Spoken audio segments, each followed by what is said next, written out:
Good afternoon, everyone. Welcome to the November monthly call. This is Misty Woods, and I will be presenting today's call. So let's get started. Today's agenda includes some information about the current government shutdown. We will go over some administrative reviews and procurement reviews, some basic information about it. We'll go over some verification reminders. Then we'll talk about some fresh fruit and vegetable program reminders. And then we'll talk about HMI awards. We'll go over the current memos that have been posted since the last monthly call. We'll go over some upcoming training and events, and then we'll talk about the Louisiana Trade of the Week. So first, as you know, we are experiencing a federal government shutdown at this time. Funding for CNP programs is currently available through the end of November. So USDA has been sending funding monthly to us for the continued operating of the program. USDA will provide additional information about funding for important programs during the government shutdown, but at this time does not anticipate interruption in that flow through funding. So we will keep you posted if anything will impact us or our child nutrition programs. All right, so let's briefly talk about the administrative and procurement reviews that are currently ongoing.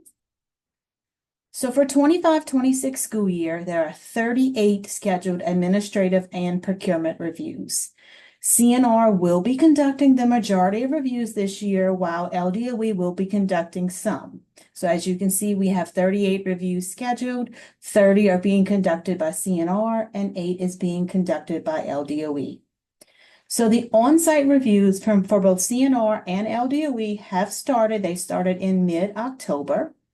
Those SFAs being reviewed by CNR in November, December, or January, you should have received your notification letter and communicating with them. And then those SFAs that are being reviewed by LDOE in November, December, or January, you should have also received your notification letters and been communicating with us. So just one thing to note that the CNR contract does end on April 30th. So all CNR reviews will need to be closed out by that date. That was the reason why a lot of the reviews have been front loaded towards the beginning of the year, and the on-site reviews should be closing and finishing up in January so that all those corrective actions and all of that can be completed and have a closure letter and everything completed by April 30th. And I also wanted to put this in here to add that if time allows, LDOE may complete some follow-up reviews later in this school year for those SFAs that will determine high risk during the 24-25 school year reviews.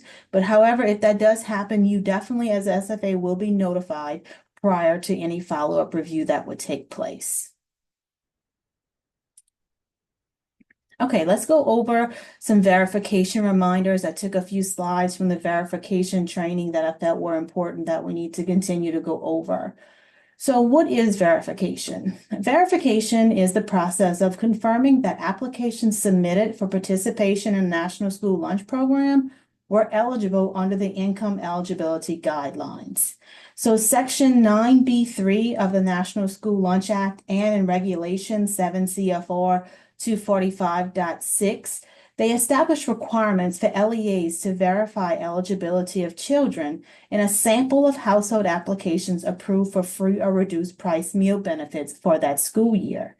Verification is only required when eligibility is determined through the application process, and it is not required for eligibility determinations that are made through the direct certification process. Verification must include either a confirmation of the family's income eligibility or confirmation that the child is otherwise categorically eligible for participation. Verification may also include confirmation of any other information required on the application, let's say like such as a household size. But another thing to note is that not all applications are required to be verified. It is a percentage of the applications, and we'll go a little more into detail in a few slides.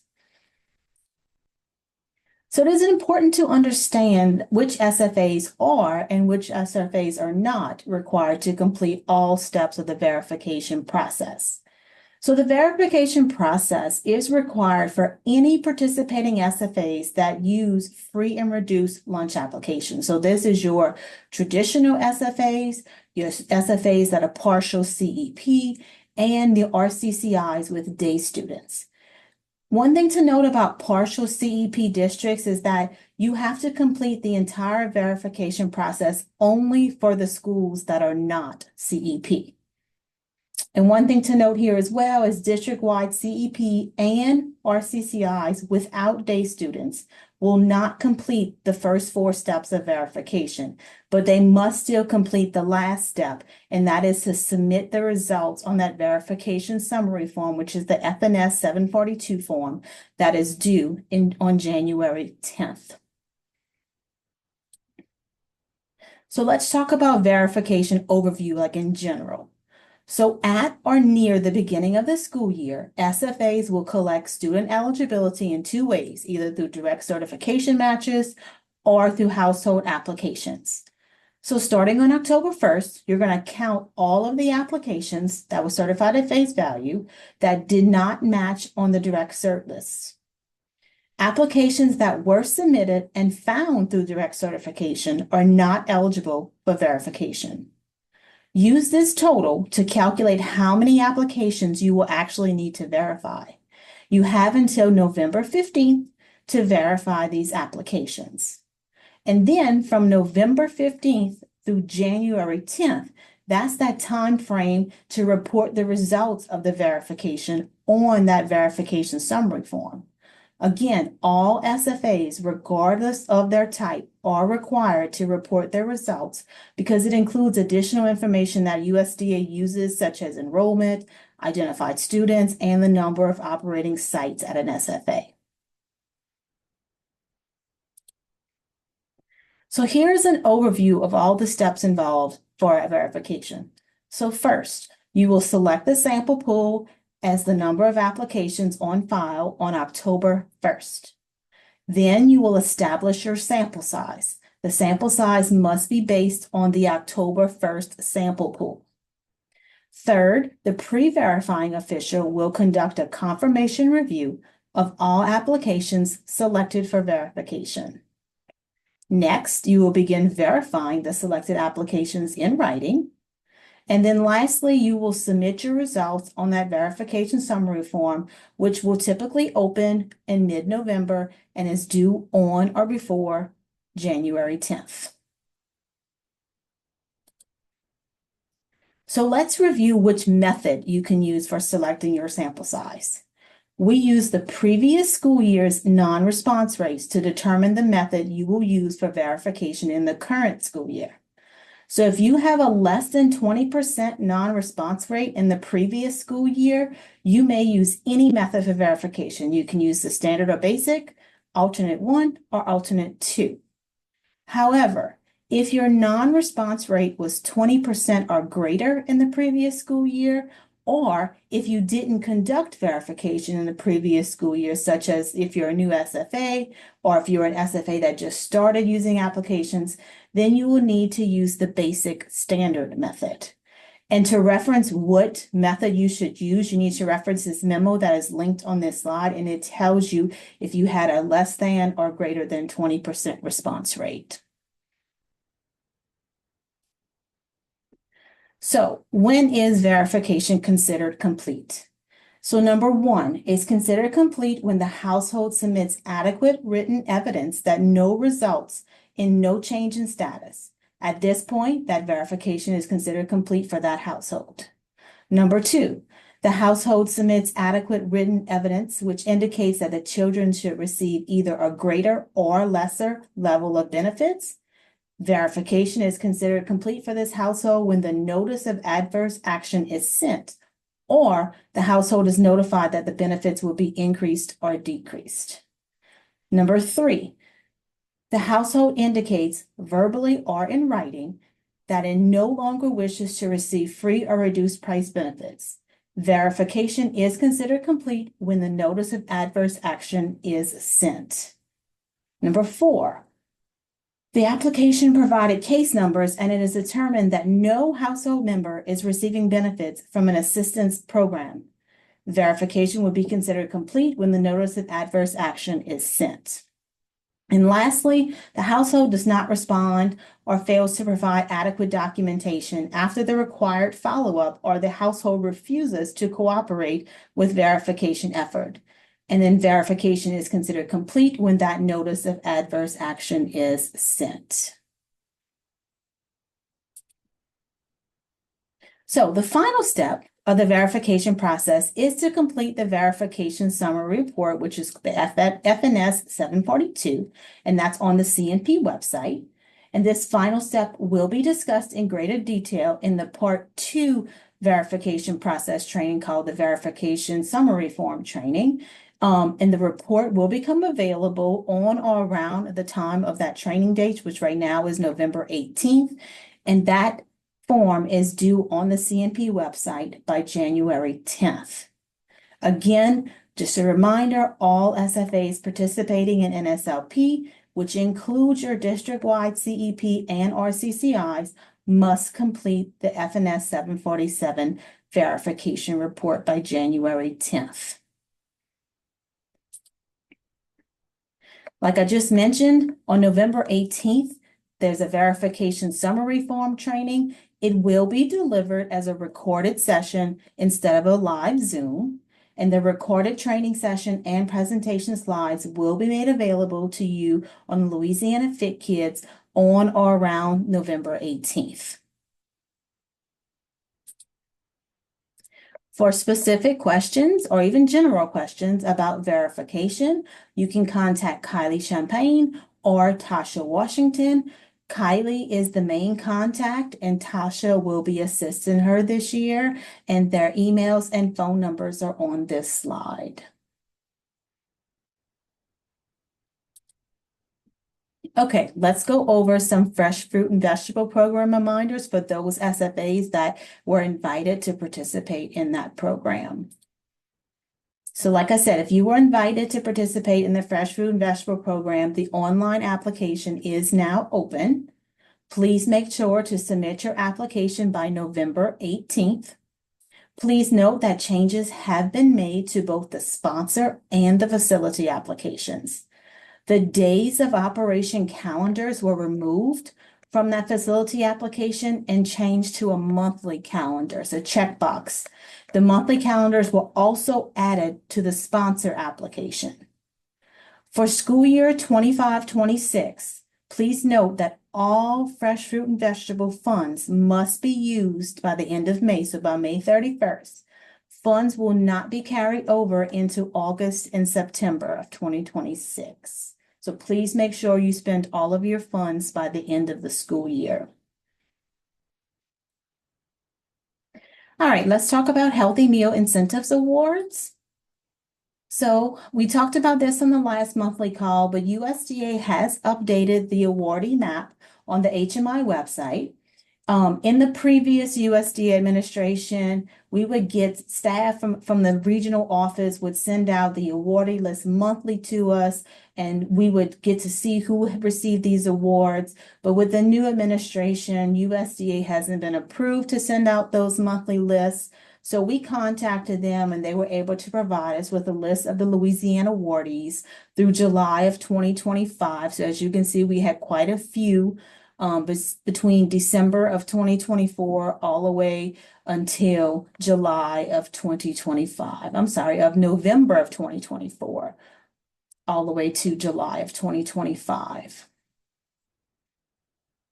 So let's talk about the Healthy Meal Summit. So the USDA Fall 2025 Healthy Meal Summit has transitioned from an in-person event to a virtual conference to expand access and participation nationwide.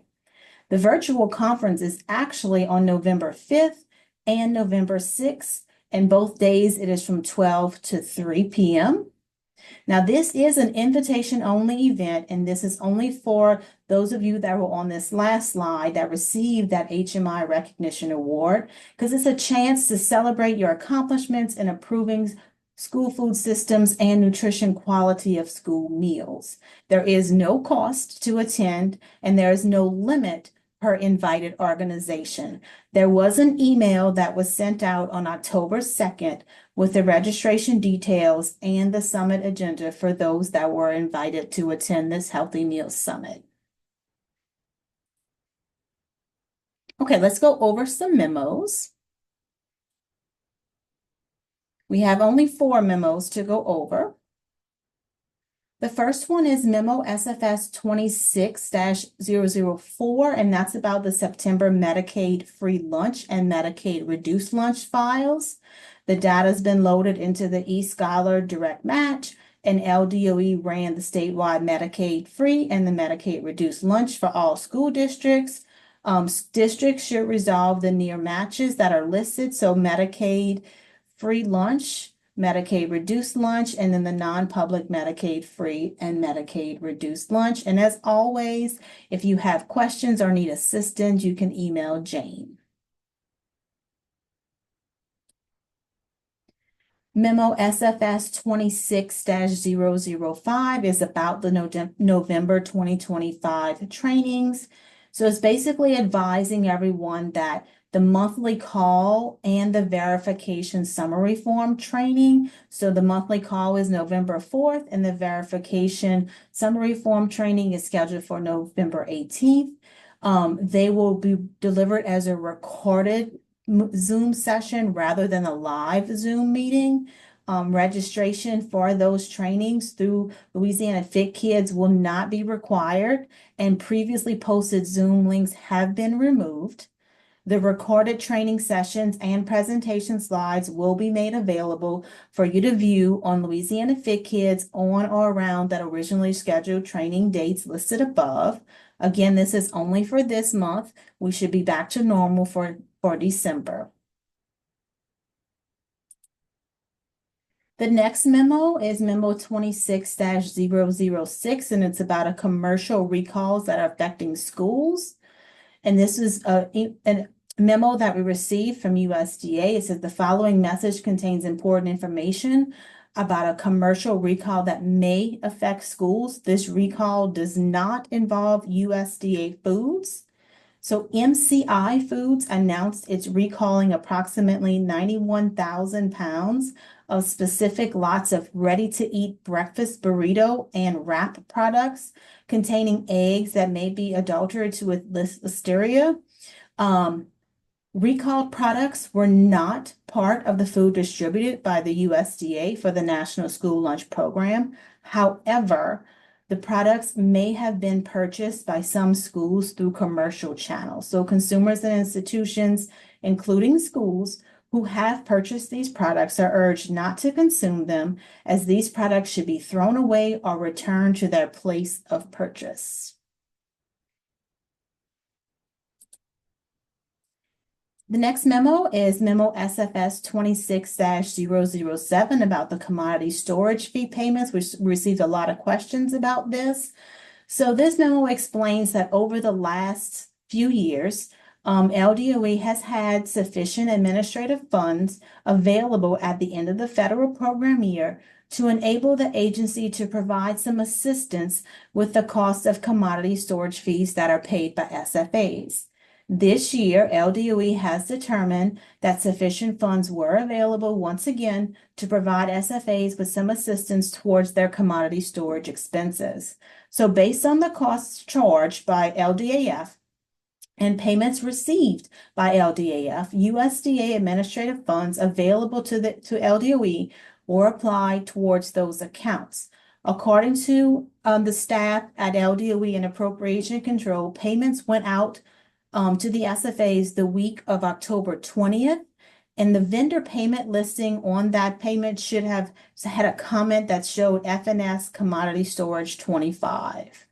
So if you haven't received that payment, or just go look to make sure that you received that. Okay, let's go over some training and events. So today is the monthly call that is being recorded and will be posted on Louisiana Fit Kids website. Then on November 18th will be the second verification training on the verification summary form that we talked about a few slides ago. And that form again is due in January. And this meeting will also be, or training will also be recorded, a recorded training versus a live Zoom meeting. Then in December, we will have our monthly call. That will be back to normal where you register on Louisiana Fit Kids website. In January, though, we will not have a monthly call because we will have our next in-person state update on January 14th. And this training will be at Pennington, so mark your calendars. Then on January 15th, for those SFAs that use food service management companies, we will have both in-person trainings for the food service management company contracts and those that do vended meal contracts. The food service management contract training will be in the morning, and the vended meals contract training will be in the afternoon. Both trainings will be at Pennington, and the registration for those two trainings, as well as the state update trainings, will be posted to Louisiana Fit Kids soon. So again, mark your calendars for January 14th. That's in person at Pennington. That's for all SFAs. And then on the 15th is for those SFAs that contract with food service management companies. There is an upcoming ICN training. It's a virtual instructor-led training. Basically, if you're not sure what that is, it's an interactive expert-led opportunities designed to strengthen your knowledge and skills in child nutrition programs. So on November 20th at 1 o'clock, is actually from 1 to 3 p.m., there will be a training entitled The Norovirus in Schools. So participants for this training will be able to effectively utilize all food safety program guidelines and health department regulations to ensure optimal food safety when dealing with the norovirus. You can register on on ICN's website. However, space is limited and spots do fill quickly, so please don't wait if this is something that you are interested in logging on for. All right, so we have decided on manager training dates. We do have a lot of people asking questions of when the next ones will be. So please save these dates for these upcoming manager trainings that for those that are interested in sending staff. The virtual manager training will be held June 22nd through the 24th of 2026. The in-person manager training will be held on July 6th through July 8th, 2026, and that in-person training will be held at Pennington. Registration will be posted to Louisiana Fit Kids probably sometime in January, and there is more information is to come regarding these manager trainings. Another training that we're going to have, I want you to mark your calendar, save the date for, is if you are a new director, please save the date for our new director training. It will be held July 21st and 22nd, 2026 at Pennington. We are in the process of developing this new director training. We're trying to make it similar to the Introduction to School Nutrition Leadership training that ICN offers in person. And this training will be specific for new directors anywhere but, less than 2 years up to 5 years of experience. Is really for those that are really new to child nutrition. Registration will be posted to Louisiana Fit Kids in the upcoming months. And again, more information about this training is to come, but at this time, we want you to mark your calendars and save the date for it. Okay, last we'll talk about is Louisiana Tray of the Week. So Louisiana Team Nutrition is starting the Louisiana Tray of the Week campaign. I should say starting, it has already started. It will run from August 18th through May 15th. It's a way to recognize and celebrate school nutrition staff by showcasing the quality, creativity, and appeal of the meals served to students. It's also a way to boost community pride and improve public perception of school meals. So we've already had a lot of people participating in this. So if you haven't already and you want to, this is what you need to do to take part in this campaign. So you're going to submit your tray photos to the email to LouisianaFitKids@pbrc.edu or to Kathy Carmichael at pbrc.edu. Make sure that your tray meets the USDA meal pattern requirements by clearly showing all the components that are being offered. You can include or need to include a short description of the menu items. You need to indicate the school where the meal was served. You need to provide the date of service. And as a reminder, the food should be attractively plated on the tray and photographed. The tray must be an accurate representation of what your students selected or what they could select. So on this slide is information about the Tray of the Week campaign that is posted on Louisiana Fit Kids website. Schools and districts across Louisiana are invited to participate, and each week the selected trays will be featured on Louisiana social media platforms. And here are some tips when photographing your trays. So you don't want to be too close. You don't want to be too high. You just want to have that right angle. That's just that perfect spot to make the tray look the best it possibly can.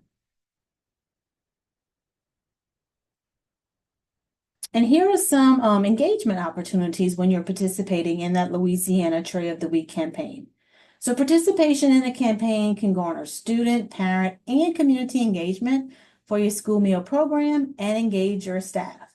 All winning schools receive a Louisiana Tray of the Week certificate, a feature on Louisiana Fit Kids website, and a highlight on their social media platforms. Participation provides the opportunity to highlight your school nutrition program to your community and school and district level administration. And at the end of the 25-26 school year, a panel of Louisiana school nutrition leaders will vote on the best trays of the year, and the winning schools will be presented with an award.